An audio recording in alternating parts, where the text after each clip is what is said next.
Sorry.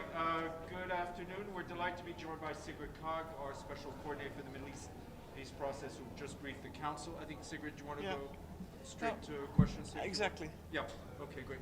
Maggie, please. Thank you, Ms. Hi. Kaag. Welcome back. Thank you. Good to see you here. At the top of your remarks, you said that this may be our last chance to achieve a two-state solution. Could you just expand on that a bit? Yes.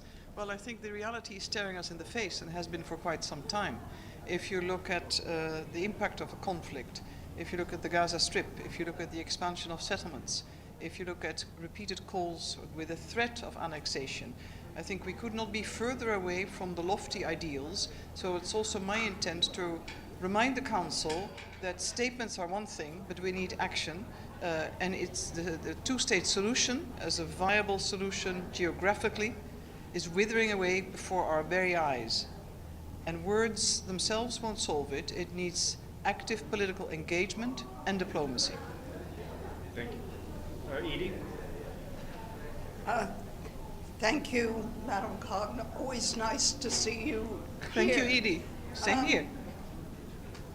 What are your expectations about financing for reconstruction, given what's going on elsewhere in the world and the diminishing amount of money going to humanitarian projects? Yeah.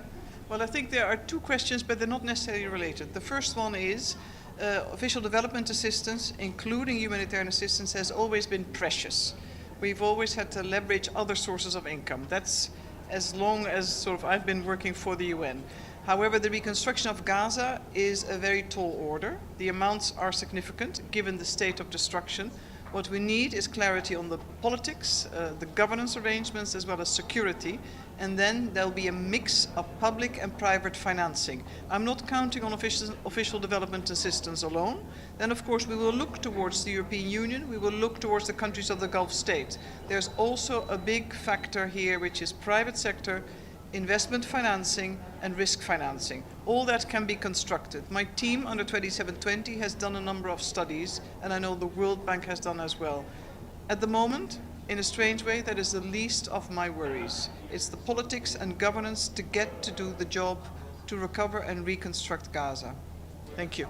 I'd ask a follow-up question. Are you going to Washington, and do you plan to meet any officials from the Trump administration? And if so, I see in your remarks that you have totally rejected the president's idea of pulling all Palestinians out of Gaza and making it into the Mideast Riviera. Well, I think the paraphrasing is yours, Edie, if I may. I'm not going to Washington this time, but I'll be back in a few weeks, and I hope to meet with a number of American officials in the region. In this case, they travel so much, you don't have to go to Washington. You might actually catch them closer to home, so to speak. And of course, we will be in contact with all officials because the UN, as I stated very clearly, wants to be supportive to all efforts. We're not at the negotiations table. Now, I think the Secretary General, the Palestinians themselves, countries of the region have been very clear from the first second that forced displacement of the Palestinians from Gaza is both not acceptable, it's a violation of international law, and Palestinians themselves don't want it, and countries of the region don't want it. Gaza can be recovered and reconstructed. It is complicated, complex, but with political will and the right agreements, it can be done. And I'd like to remind everybody, Palestinians are phenomenal builders. They've even built illegal settlements. One more question. According to some assessments, it would take 15 years or more to reconstruct Gaza. What's your ballpark? Honestly, I don't know, and I'm not going to compete with the real estate experts here. There's a technical study. Our updated disaster and needs assessment has a ballpark which is phased between first 3 years for rubble removal, temporary housing, and then it goes on. Obviously, you only have to visit Gaza to see that it will take time. and a lot of work needs to be done. But I'm not going to speculate if it's going to be 1 year more or less. It will always take more time in our experience. But that's not the point.